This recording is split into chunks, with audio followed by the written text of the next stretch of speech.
नमस्कार दोस्तों, success study बारोदा YouTube channel में आपका स्वागत है। आज के इस वीडियो में हम स्टेट एजुकेशन अचीवमेंट सर्वे 2023 के अंतर्गत हम जो अभ्यास टेस्ट पेपर कर रहे हैं उसके अंतर्गत यह चौथा सप्ताह है। यह अभ्यास टेस्ट पेपर कक्षा 8 के लिए निर्धारित किया गया है। प्रत्येक टेस्ट में आपको होते हैं 40 प्रश्न और उनको हल करने के लिए समय दिया जाता है 90 मिनट। यह परीक्षण क्यों हो रहा है?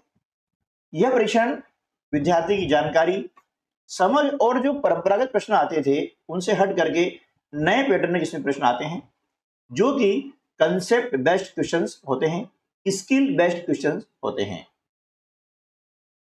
यहां पर प्रत्येक प्रश्न के 4 विकल्प दिए जाएंगे और उनमें से एक विकल्प सही होगा। तो देखिए, इस टेस्ट पेपर का स्वरूप कुछ इस प्रकार से रहता है। भाग 1 में हिंदी के होंगे 10 प्रश्न, भाग 2 गणित में होंगे 10 प्रश्न, भाग 3 विज्ञान के भी 10 प्रश्न होंगे और भाग 4 में सामाजिक विज्ञान के 10 प्रश्न होंगे। यह प्रश्न लर्निंग आउटकम बेस्ड क्वेश्चन होंगे। ठीक है, अब यहां पर इस वीडियो में इस क्रम को मैं थोड़ा चेंज कर रहा हूं। सबसे पहले जो है मैं गणित के प्रश्नों को हल करना बताऊंगा। आइए शुरू करते हैं हम आज का वीडियो। देखिए, गणित के अंतर्गत जो पहला प्रश्न है, दिए गए चित्रों में से किस चित्र का छायांकित भाग 3 गुणा 1/5 को दर्शाता है? ठीक है, यहां पर 4 विकल्प दिए गए हैं। अब 3 गुणा 1/5, इसका अर्थ क्या हुआ? 1/5 का अर्थ यह होता है कि किसी भी ऑब्जेक्ट को, ठीक है, बराबर बराबर 5 भागों में बांटा गया है ना? ये जो हर होता है ये बराबर बराबर भागों में बांटने को प्रदर्शित करता है और इसमें से एक भाग लिया गया है ना? इसे हम कहते हैं अंश। ठीक है, तो देखिए हम सबसे पहले कि ऐसी कौन सी आकृति है जिसमें बराबर बराबर 5 भाग किए गए हैं। हम देख रहे हैं इसमें 1 2 3 4 5 भाग किए गए हैं, लेकिन हमें कितने भाग चाहिए? 3 भाग चाहिए, लेकिन यहां पर 3 से अधिक है, इसलिए ये ऑप्शन हमारा सही नहीं होगा। अगला ऑप्शन देखते हैं। देखिए, इसमें भी 1 2 3 4 5 भाग तो हैं, लेकिन इसमें कोई भी भाग छायांकित नहीं है, इसलिए ये भी ऑप्शन हमारा उत्तर सही नहीं हो सकता है। चलिए सी को देखते हैं।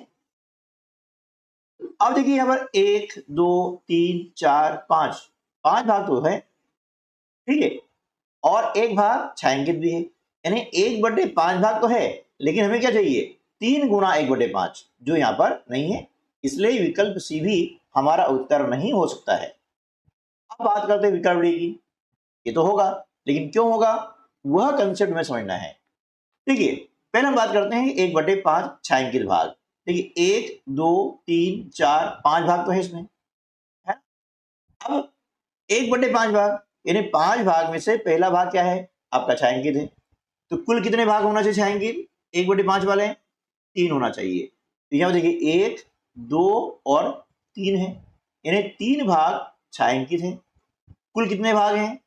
5 है, यानी 3/5 इसकी भिन्न बन रही है। अब देखिए 3 गुणा 1/5 का मतलब भी होता है 3/5, क्यों कि इसका हर कुछ नहीं है, मतलब 1 है। अंश का अंश में गुणा करते हैं तो 3 एकम 3 बटे 5 एकम 5। ठीक है, मतलब कहना क्या हुआ कि इसमें 5 भाग हैं, प्रत्येक भाग 1/5 को इंडिकेट कर रहा है और कुल भाग यहाँ पर छायांकित कितने हैं? 3 भाग छायांकित है। ये 3 भाग क्या हो गए? छायांकित हो गए, इसलिए विकल्प डी जो है हमारा सही उत्तर होगा, है ना? तो इस प्रकार से हमें कंसेप्ट को समझना है, केवल रटना नहीं है। हमें क्या करना है? सीखना है, क्योंकि सीखा हुआ हमेशा काम आता है। और यदि आपने कंसेप्ट सीख लिया तो उस कंसेप्ट के कितने भी प्रश्न आप इजीली सॉल्व कर पाएंगे। आइए सेकंड क्वेश्चन। रानू के पास 20 कंचे हैं, कंचे जो खेलते हैं। रेशमा के पास रानू के कंचों का 1/5 भाग है। रेशमा के पास कितने कंचे हैं? देखिए रानू के पास में 20 कंचे हैं, ठीक है। अब 20 का 1/5 भाग किसके पास में है?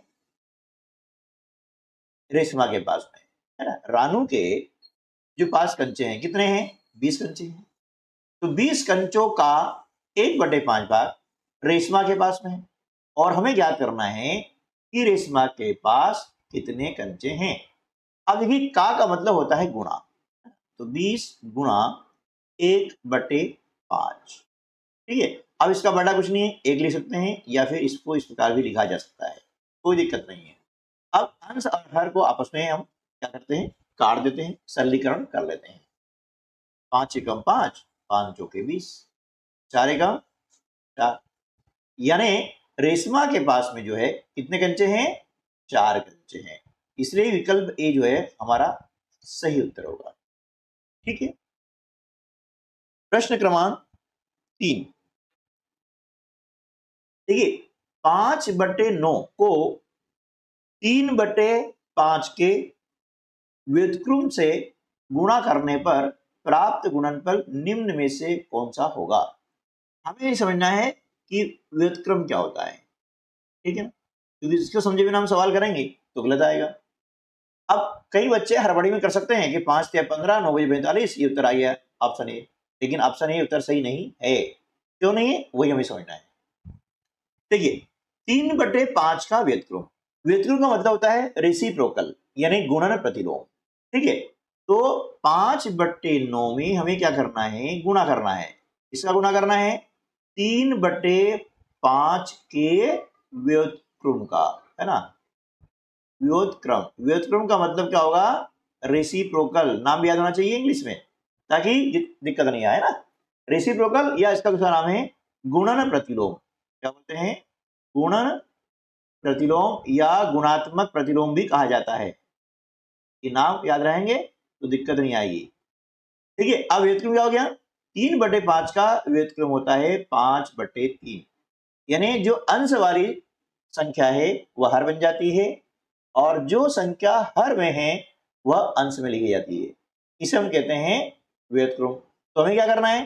3/5 के व्युत्क्रम का गुणा करना है, यानी इसका गुणा करना है, इसका नहीं करना है। यहां पर गुणा करना में 5/3 का।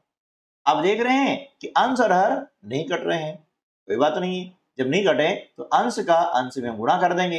5 का गुणा 5 में करते हैं तो 25 आता है और 9 का गुणा 3 में करते हैं तो कितना आता है? 27 आता है। अब देखिए 25/27 कहां पर है? विकल्प सी में है, इसलिए यह हमारा सही उत्तर होगा। क्लियर? समझा ना? इस प्रकार से ध्यान रखना है कि यहां पर शब्दों को ध्यान से पढ़ना है। प्रश्न को पहले पढ़ें, समझें क्या दिया है, क्या करना है, ये हर प्रश्न में हमें याद होना चाहिए। प्रश्न क्रमांक 4, श्याम के पास एक 6 सेंटीमीटर लंबी कागज की पट्टी है। वह इस पट्टी को 3/2 सेंटीमीटर, है ना, लंबाई वाली छोटी पट्टियों में काटता है। उसको कितनी छोटी पट्टियां प्राप्त होगी? देखिए भैया बड़ी कागज की पट्टी है, ठीक है ना। अब इसमें से छोटी छोटी पट्टी काटनी है।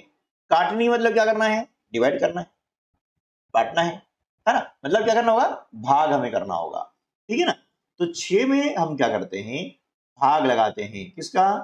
3/2 का। क्लियर? अब 6 का बटा कुछ नहीं है, मतलब हम 1 लिख सकते हैं, ठीक है। अब जब भाग की क्रिया करते हैं तो यहां पर क्या करेंगे कि भाग के स्थान पर हम लगाते हैं गुणा का चिन्ह और 3/2 का कर देते हैं व्युत्क्रम, गुणन प्रतिलोम।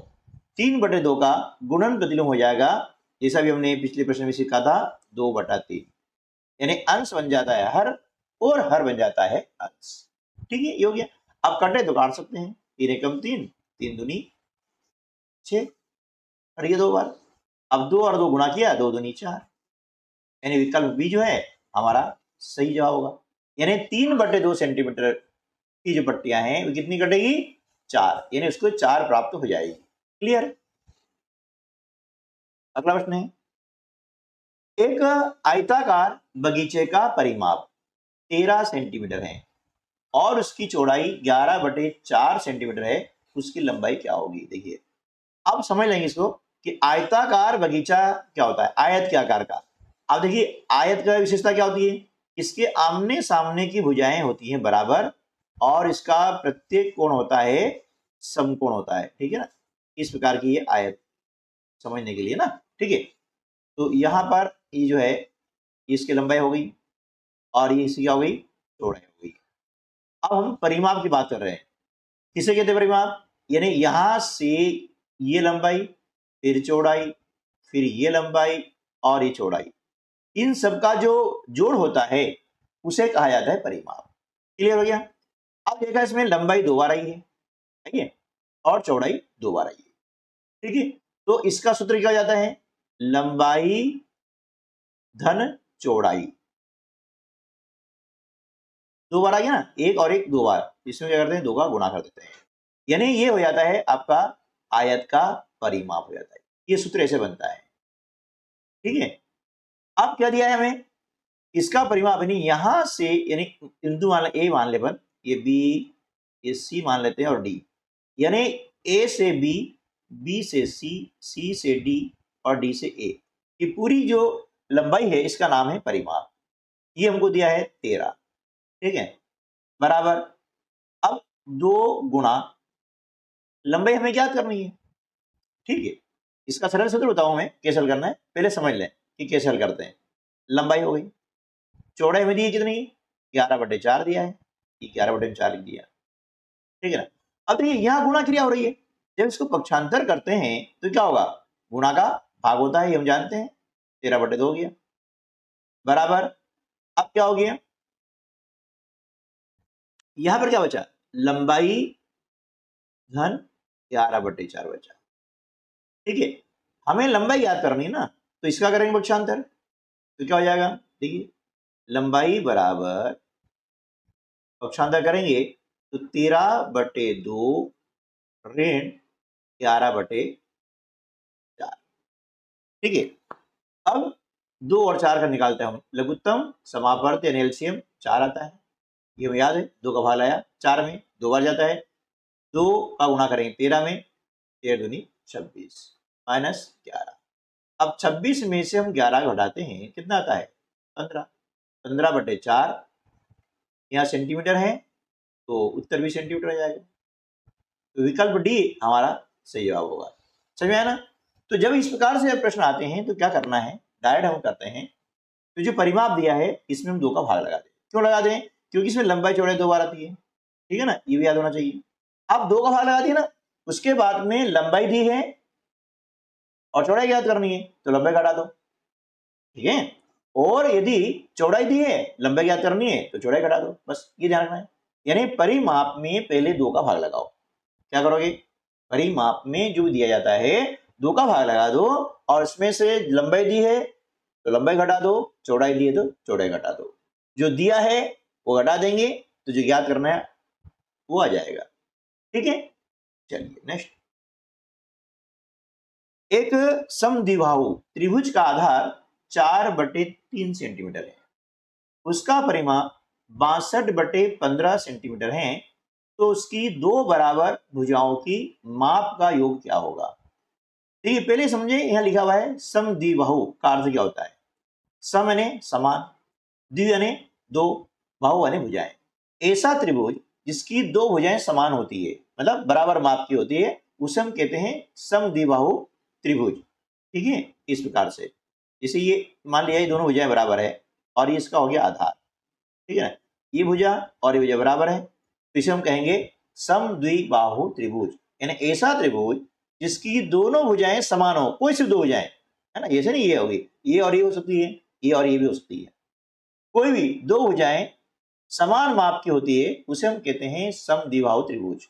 और बात क्या आ गई परिमाप की, तो परिमाप ध्यान रखिएगा, चाहे त्रिभुज हो, चतुर्भुज हो, कोई सी भी आकृति हो, उसकी जितनी भी भुजाएं होती है उन सभी भुजाओं की मापों का योग जो होता है उसे हम कहते हैं परिमाप यानी पेरीमीटर, ठीक है। पूछा क्या गया है कि उसकी 2 बराबर भुजाओं की माप का योग क्या होगा, यानी ये दो जो भुजाएं हैं इसकी माप का योग ज्ञात करना है।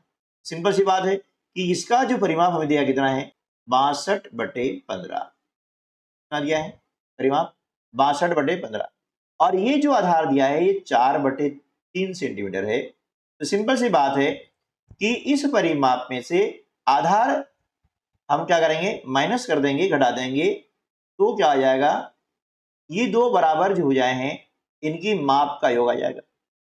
ठीक है वो सिंपल है। 15 और 3 का हम निकालते हैं एलसीएम यानी लघुत्तम समापवर्ती जो कि 15 आता है ना।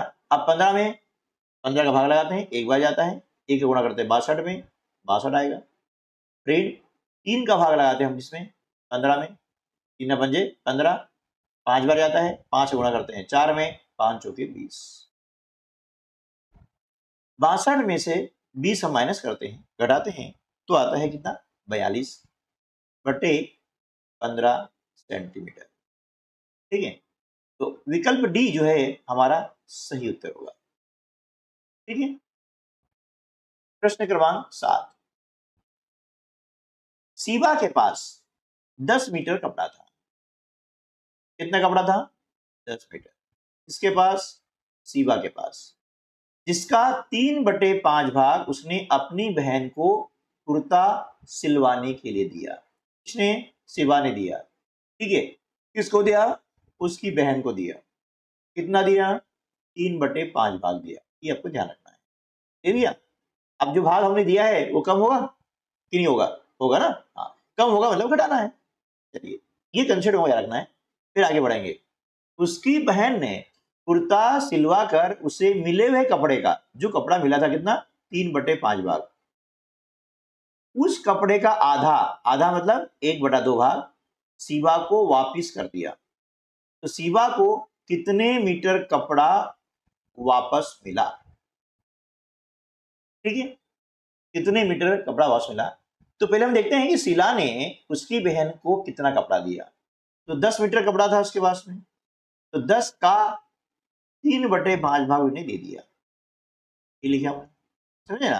का मतलब होता है गुना 3/5 5 से काट दिया 5 दूनी 10 3 दूनी 6 यानी 6 मीटर कपड़ा उसने उसकी बहन को दिया था। ठीक है अब क्या किया है कि 6 मीटर कपड़ा दिया था उसका आधा तो ये 6 का आधा कितना होता है 6 का मतलब गुना आधा मतलब होता है 1/2 2 दिया 6 तो 6 का आधा कितना होता है 3 मीटर। ठीक है तो 3 मीटर कपड़ा उसने क्या किया सीबा को वापस दे दिया। यानी 6 में से हम 3 घटाते हैं कितना जाता है 3 मीटर। तो विकल्प बी हमारा उत्तर हो जाएगा। ठीक है ना। प्रश्न क्रमांक 8 रीता के पास कुछ आम थे। उसने अपने आमों की संख्या का 2/7 भाग राजेश को दिया। कितने आम थे पता नहीं है। जब पता नहीं है तो उसको हम क्या करते हैं एक से मान लेते हैं। जो अज्ञात संख्या होती है अननोन नंबर होता है इसमें क्या करते हैं हम एक्स मान लेते हैं। ठीक है ना। श्याम को दे दिया। अब श्याम को कितना दिया राजेश को कुल 4 आम मिले।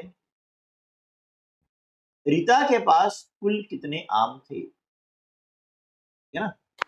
इन्हें रीता के पास कुछ आम थे एक्स उसने आम की संख्या का 2/7 भाग का मतलब गुना होता है हम डायरेक्ट गुणा कर सकते हैं 2/7 भाग दिया जिसको राजेश को यानी कितना हो गया 2x/7 भाग। ठीक है अब ये वाला जो है ना ये स्प्लिट है। ठीक है ना। ठीक है अब राजेश को कुल कितने आम मिले यानी 2x/7 इसका मान कितना हो गया इसका मान हो गया कितना 4 हो गया। ठीक है ना एक समान हमें याद करना है तो क्या करेंगे 4/1 इसका हो जाएगा पक्षांतर 2/7 का तो 2/7 का पक्षांतर करने पर जाता है 7/2। ठीक है 2 एकम 2 2 दूनी 4 7 दूनी 14 यानी रीता के पास में कुल आम कितने थे 14 आम थे। ठीक है ना कितने आम थे 14 इसे विकल्प भी जो है सही उत्तर हो जाएगा। अब हम चेक भी कर सकते हैं कि राजेश को आमों की संख्या का 2/7 भाग मिला। देखिए अब इसको जांच कैसे करें, जांच करना भी आसान है, जांच कर सकते हैं। 14 है, अब 14 का 2/7 भाग दिया, 7 दूनी 14, 2 दूनी 4, कितना मिल रहा है इसको, 4 आम मिले, कितना आ गया, ठीक है ना। इस प्रकार से हम जांच भी कर सकते हैं। प्रश्न क्रमांक 9 है 10 की घातांक 100 का मान निम्न में से किसके समान है। अब देखिए इसे लिखने का तरीका यहाँ दिया गया है, 4 तरीके हैं, तो 4 तरीकों से कौन सा तरीका सही है, इसके लिए हमें घातांक के नियम याद होने जरूरी है, ठीक है। अब देखिए यहाँ पर 4 विकल्प में से सही विकल्प कौन सा होगा, सही विकल्प होगा बी। क्यों होगा उसको हम देख लेते हैं। देखिए घातांक का नियम क्या है कि जब आधार समान हो, आधार नहीं है, जैसे 10 की घातांक 50, तो इसमें आधार कितना हो गया 10 और घातांक कितना हो गया 50।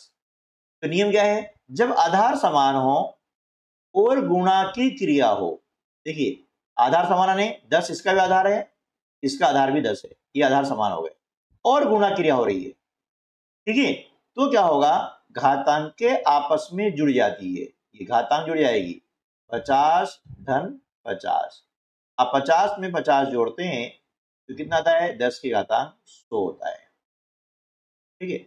यदि यहाँ धन है तो ये घातांक की नहीं जुड़ेगी, यानी ये नहीं होगा। भाग यदि है तो घातांक की जुड़ती नहीं है, घटती है, ठीक है, क्या होता है घटता है। अब यहाँ देखिए कि आधार समान है, गुणा क्रिया हो रही है, तो घातांक की जुड़ेगी 10 और दोबारा होगी, ठीक है। तो ये भी उत्तर सही नहीं है, ये भी सही नहीं, ये भी सही नहीं है, इसलिए विकल्प बी जो है हमारा सही उत्तर होगा। प्रश्न क्रमांक 10 पुस्तक के अंदर है 3 की घातांक 0 धन 2 की घातांक 0 पुस्तक बंद गुणा 5 की घातांक 0 का मान निम्न में से किसके बराबर होगा। अब देखिए यहाँ पर हमें 2 चीजें ज्ञान होना जरूरी है। पहला क्या है कि यदि किसी संख्या कोई हो सकती है, उसकी घातांक 0 आती है तो उसका मान सदैव 1 होता है, ये ध्यान रखिएगा। संख्या कोई सी भी हो, यदि उसकी घातांक 0 है तो उसका मान 1 होगा। दूसरी चीज हमें यह ध्यान रखनी है कि जो ब्रैकेट है यानी कोष्टक, इसको हमें पहले हल करना होगा, ठीक है ना।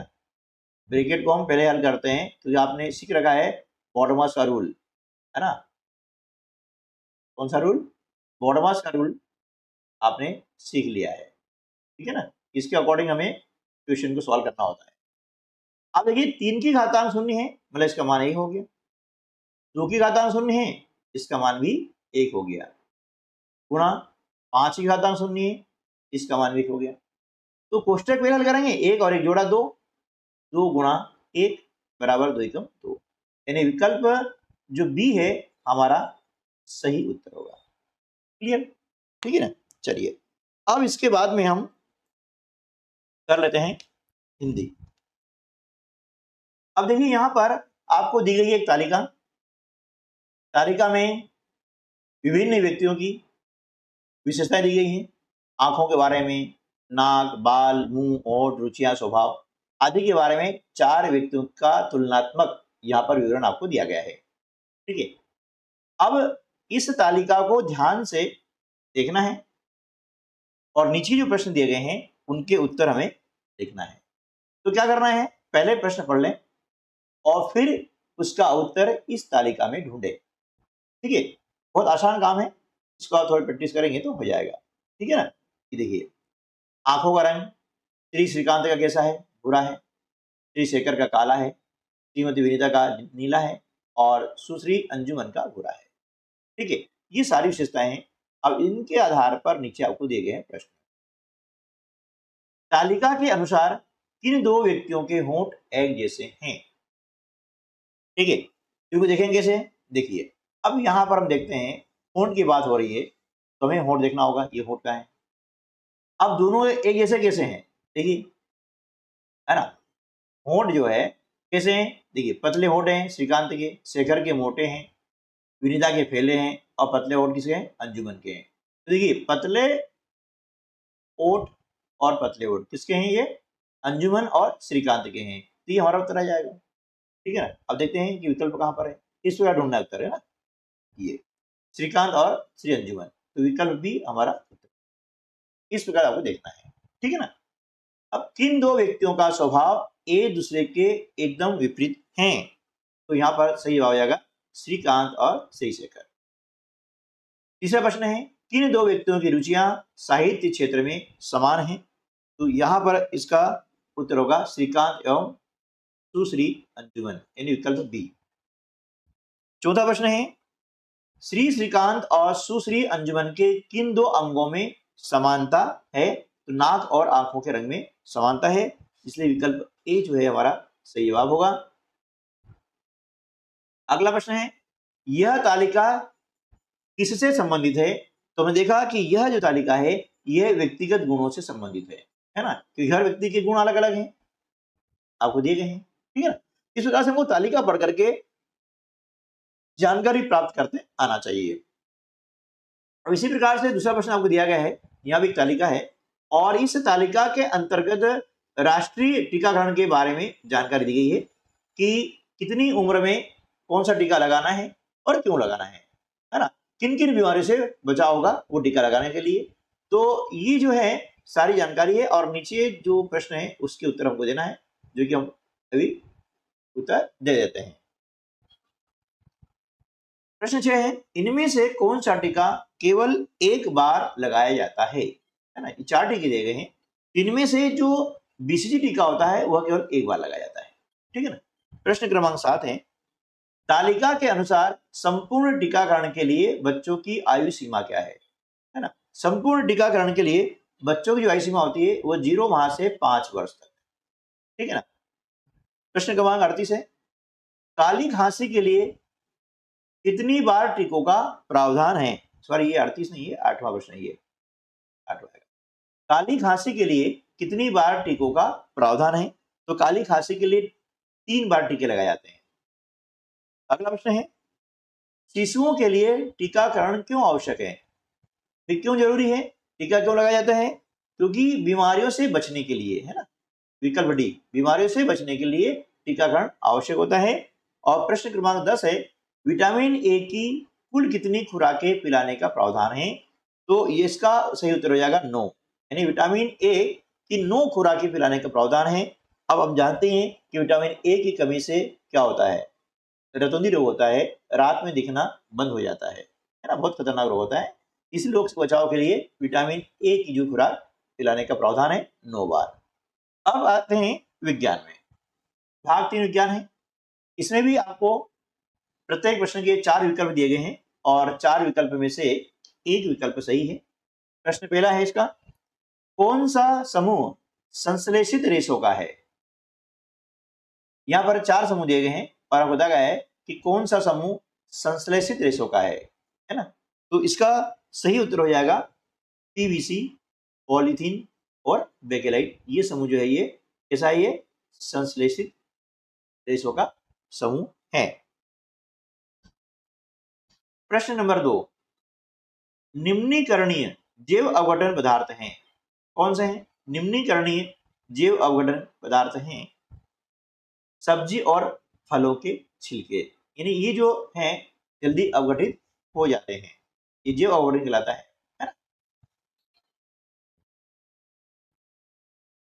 प्रश्न क्रमांक 3 दी गई तालिका में जंतुओं को 2 वर्गों में वर्गीकृत किया जाता है, वर्ग अ में है सर्प, भेड़िया, बाघ और वर्ग ब है बकरी, भैंस और हाथी। तो प्रश्न ये पूछा गया है कि उपरोक्त वर्गीकरण किस गुण के आधार पर किया गया है, यानी कौन से गुण हैं जिसके आधार पर इनके वर्ग बनाए गए हैं। तो देखिए इनके जो वर्ग बनाए गए हैं ये बनाए गए हैं भोज्य पदार्थ के आधार पर, ठीक है ना। कैसा, देखिए सर्प, भेड़िया और बाघ ये सभी मांसाहारी हैं, बकरी, भैंस और हाथी ये सब क्या है, शाकाहारी है, ठीक है। तो इस आधार पर इनका वर्गीकरण किया गया है। अगला प्रश्न है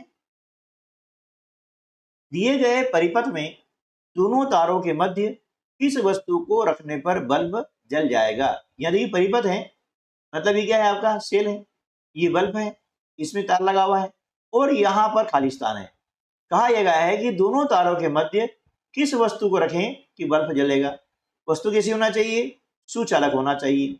अब सुचालक होगी बल्ब जलेगा, कुचालक होगी बल्ब नहीं जलेगा, है ना। तो देखिए यहां पर हम देख रहे हैं कि लोहे की छड़ रख देंगे, क्या करेंगे, लोहे की छड़ रख देंगे तो बल्ब जल जाएगा।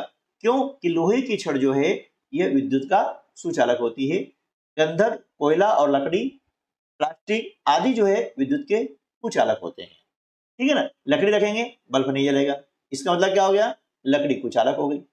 कोयला, पत्थर रखेंगे, गंधक रखेंगे, प्लास्टिक रखेंगे, बल्ब नहीं जलेगा, मतलब क्या हो गया, ये सभी हो गए कुचालक, ठीक है ना। अगला प्रश्न है, सामान्यतः धात्विक ऑक्साइड क्षारकीय और अधात्विक अम्लीय प्रकृति के होते हैं।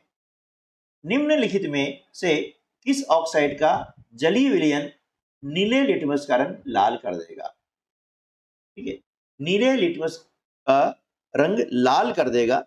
तो इसमें से 4 ऑप्शन दिए में से सही है सल्फर डाइऑक्साइड, ऑप्शन ए सही उत्तर होगा। प्रश्न क्रमांक 6, बूझो चूल्हे पर आलू की सब्जी पका रहा है। उसने देखा उनका सब्जी पकाने का तांबे का बर्तन बाहर से काला हो गया। इसका कारण क्या हो सकता है, ये बर्तन जो बाहर से काला हो जाता है उसका मुख्य कारण होता है ईंधन। ईंधन का दहन क्या होगा, वो अपूर्ण होता है। यदि पूर्ण दहन होता है तो काला नहीं होता है ना। तो यहां आएगा ईंधन का अपूर्ण दहन, इसका कारण है। प्रश्न क्रमांक 7, पदार्थ जिसका ज्वलन ताप कम है, जिसका ज्वलन ताप कम है उसके पास जलती माचिस की तीली ले जाने पर क्या होगा।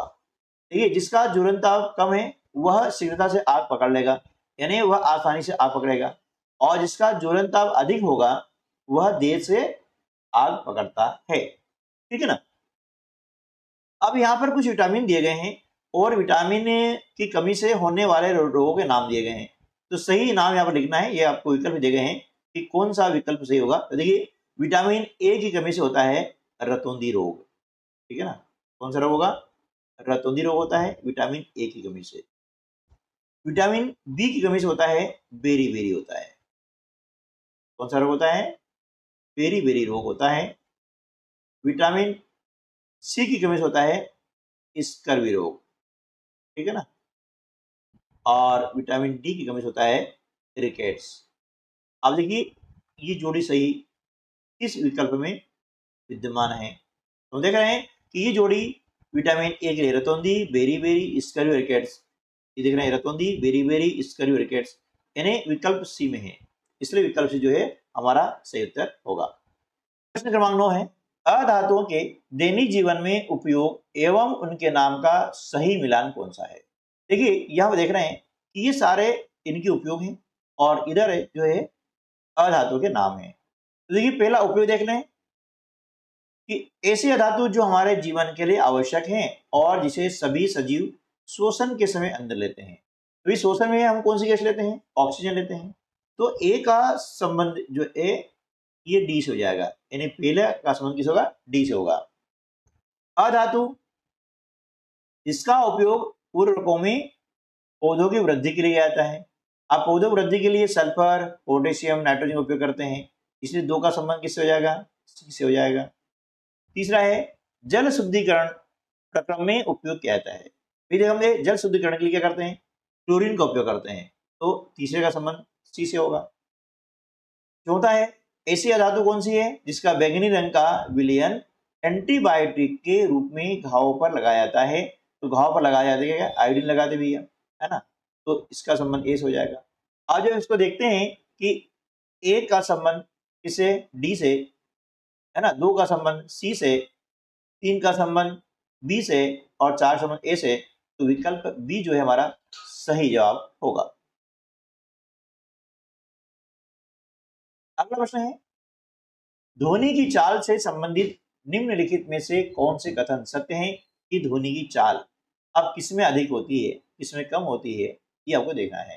तो देखिए यहां पर हम देखते हैं कि ध्वनि की जो चाल होती है ना, वह वायु की अपेक्षा निर्वात में अधिक होती है ना। निर्वात यानी जहां वायु उपस्थित नहीं होती है, तो निर्वात मतलब वैक्यूम, है ना। तो विकल्प डी जो है हमारा सही जवाब हो जाएगा, वायु की अपेक्षा निर्वात में अधिक होती है, होने की चाल। भाग 4 सामाजिक विज्ञान। अब इसके अंतर्गत पहला प्रश्न है, स्थायी बस्ती का अच्छा उदाहरण है कौन सा है? गांव है। गांव में क्या होता है? स्थायी बस्ती होती है, तंबू टेंट कुछ समय के लिए होते हैं, मेला भी एक समय के लिए निश्चित होता है, और जो घुमंतु खानाबदोश लोग होते हैं वो भी कभी यहाँ कभी वहां, यानी इनका कोई स्थायी ठिकाना नहीं होता है। तो स्थायी बस्ती का उदाहरण क्या है? गांव है। भारतीय राजनीति की प्रगति है कैसी है? लोकतांत्रिक है, ठीक है ना, हमारे यहाँ लोकतंत्र है। प्रश्न क्रमांक 3, ठंडी समुद्री धाराओं की उत्पत्ति किसके निकट होती है? 4 ऑप्शन दिए गए हैं, इसमें से सही ऑप्शन है ए, ध्रुवों के निकट होती है ना। ठंडी जो समुद्री धारा है वो उत्पत्ति उनकी कहाँ होती है? जो ध्रुव होते हैं तो ध्रुवों के निकट उनकी उत्पत्ति होती है। प्रश्न क्रमांक 4 है, किस चट्टान का निर्माण मैग्मा से होता है ना? किस चट्टान का निर्माण मैग्मा होता है? यहाँ पर आपको 4 विकल्प दिए गए हैं, इसमें से सही विकल्प है अग्नेय, है ना। अग्नेय चट्टान है जिसका निर्माण मैग्मा से होता है। अगला प्रश्न है, मृदा परिच्छेदिका यानी, है ना, मृदा परिच्छेदिका का कौन सा भाग उपयोगी होता है? इसका सही जवाब है ह्यूमस, और वनस्पति के साथ ऊपरी मृदा जो होती है ना, उसका उपयोग होता है। प्रश्न क्रमांक 6 है, इनमें से कौन एक लोकतांत्रिक व्यवस्था का उदाहरण है? ठीक है, तो लोकतांत्रिक व्यवस्था यानी क्या होता है? कक्षा के छात्रों द्वारा कक्षा नायक का मनोनयन, कक्षा नायक मतलब मॉनिटर, है ना। जब कक्षा के छात्र स्वयं जो है अपना कक्षा मॉनिटर का मनोनयन करते हैं तो यह हो जाएगा लोकतांत्रिक व्यवस्था, ठीक है। प्रश्न क्रमांक 7, निम्न को सुमेल करके सही उत्तर का चयन करना है। यहाँ पर कुछ दिए गए उपकरण और इधर कुछ दिए गई, इनका उपयोग कहाँ होता है, ठीक है। तो देखिए किस उपकरण का उपयोग किस लिए होता है, तो हम देख रहे हैं कि थर्मामीटर जो होता है इसका उपयोग होता है ताप को मापने में आता है, तो ताप को मापता है। बैरोमीटर जो होता है, अब बैरोमीटर का उपयोग वायुमंडलीय दाब को मापने में काम आता है। जो वर्षा मापी यंत्र होता है ये वर्षा की मात्रा को मापता है, और जो दिक् सूचक होता है विंड वेन, यह हवा की दिशा को बताता है, ठीक है। तो इसके आधार पर देखें कि कौन सा विकल्प सही होगा। देखिए पहले का डी, दूसरे का ए, दूसरे का ए, है ना, बस ये विकल्प भी जो है हमारा सही जवाब हो जाएगा।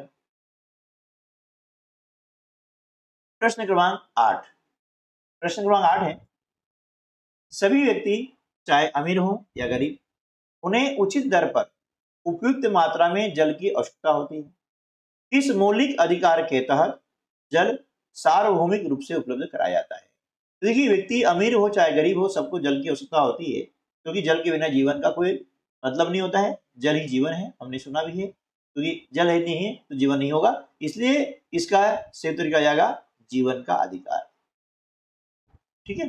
प्रश्न क्रमांक 9 है, उस आकृति की पहचान करें जो समुद्री तरंगों से नहीं बनती है। ये 4 प्रकार की आकृतियां हैं, तटीय मेहराब, समुद्री गुफा, समुद्री भृगु और रेत का टिब्बा, है ना। इसमें से ऐसी कौन सी आकृति है जो समुद्री तरंगों से नहीं बनती है? तो वह है रेत का टिब्बा, है ना। प्रश्न क्रमांक 10, कुछ लोग यह महसूस करते हैं कि संसद में महिलाओं के लिए आरक्षण होना चाहिए। इस संदर्भ में कानून कौन बना सकता है?